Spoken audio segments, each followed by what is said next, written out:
तो क्या आपने ईश्वर का अनुभव किया है? आप ये प्रश्न इतनी आसानी से पूछ रहे हैं।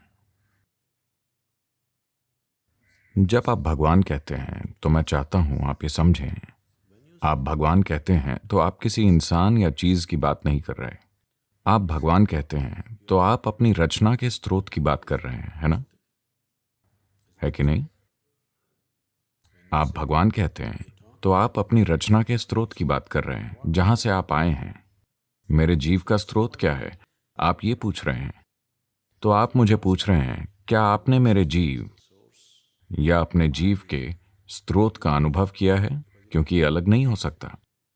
अभी शायद आपका जीव और मेरा जीव बहुत अलग हो, लेकिन इसका स्रोत अलग नहीं हो सकता।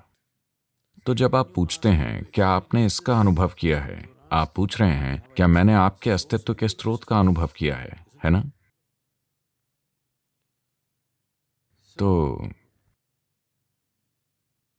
सवाल की गहराई ने अब भी आपको पीड़ा नहीं दी है। ये सतह पर है, बस जिज्ञासा। ठीक है, फिर भी हम इसे देखेंगे। ये पूछना कि मेरी रचना का स्रोत क्या है, इसका मतलब है मैं यहां मौजूद हूं पर अपने होने की मूलभूत बातें भी नहीं जानता, है ना? यही इसका मतलब है। मैं कौन हूं इसके मूल को जाने बिना अगर आप इसका मतलब समझते हैं तो ये छोटी बात नहीं है, ये आपको चीर देगा। जैसा कि शायद हमने कल ये बात की थी। The pain of ignorance, the pain of not knowing has to tear you apart. अज्ञानता का दर्द, न जानने के दर्द को आपको चीर देना होगा। सिर्फ तभी ये प्रश्न वाकई सार्थक बनता है। कहाँ है बताइए, भगवान कैसे हैं बताइए। ये एक सवाल नहीं है, ये एक सामाजिक बहस है जो चल रही है। एक सवाल का मतलब है, एक सवाल का स्रोत होना चाहिए अज्ञानता और ज्ञान प्राप्त करने की चाहत, है ना? ये एक सच्चा सवाल है कि नहीं? एक सच्चे सवाल का मतलब है कि ये न जानने से जानने तक जाना चाहता है। यही एक सवाल न जानने से जानने तक जाने का साधन होता है। अगर कोई उसका मूल ही नहीं जानता कि वो कौन है, तो ये एक सरल समस्या नहीं है, ये बहुत ही गहरी समस्या है ना? अगर कोई इसका मूल ही नहीं जानता कि वो कौन है, सबसे बुनियादी, सबसे मौलिक और अंतिम, क्योंकि आप जीवन में जो कुछ भी करते हैं, अगर आप अपने अस्तित्व के आधार को ही नहीं जानते, तो ये पूरी जिंदगी बकवास है ना? है कि नहीं?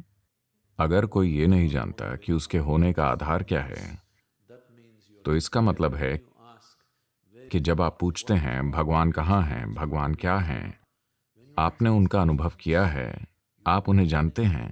जब आप ये सवाल पूछते हैं तो आप खुद से कह रहे हैं कि मेरा जीवन बकवास है, मेरे जीवन में शुरू से अंत तक सब कुछ बकवास है। शायद उस एहसास का असर अभी तक आपके अंदर गहराई में ना गया हो। इसे जाना चाहिए। आपको न जानने का दर्द पता होना चाहिए। फिर आप बिना जाने यहां नहीं रह सकते। आपको जानना ही होगा। जब ऐसी स्थिति आ जाती है, आपके भीतर ये ज्वाला धधकने लगती है कि आप बिना जाने एक भी दिन नहीं सो सकते, फिर ये दूर नहीं है, क्योंकि जो आप जानने की कोशिश कर रहे हैं वो आपके भीतर है। अगर आप जानने की लालसा से धधक रहे हैं और जो आप जानना चाहते हैं वो ऊपर स्वर्ग में है, तो वो कठिन होगा। If you burn wanting to know, if wanting to know burns you, it is immediate because it's right here. अगर जानने की चाहत आपको जला रही हो तो ये तुरंत हो जाएगा, क्योंकि ये ठीक यही है। खैर, चलिए शुरू करते हैं आपके विश्वास से, और आप जिस पर भी विश्वास करते हैं, जो भी आपकी समझ है उससे, क्योंकि हम केवल आपकी मौजूदा स्थिति से ही शुरुआत कर सकते हैं। लोगों ने हमेशा आपको बताया है भगवान हर जगह है। क्या ऐसा है? या उन्होंने आपको ना भी बताया हो, चाहे कोई भी धर्म या संस्कृति हो, उन्होंने ये बताया है। लेकिन अगर उन्होंने न भी बताया हो तो अपनी खुद की बुद्धि से अगर आप इस पर गौर करें तो आप देख सकते हैं कि अगर भगवान जैसा कुछ है तो उसे हर जगह होना चाहिए। हाँ, अगर मैं उन्हें अपने मंदिर में बंद करके आ सकता हूं तो वो आपके किसी काम के नहीं, है कि नहीं? तो अगर भगवान जैसा कुछ है तो उसे हर जगह होना होगा। अगर वो हर जगह है तो उसे यहाँ भी होना चाहिए, वहाँ भी, वहाँ भी, वहाँ भी।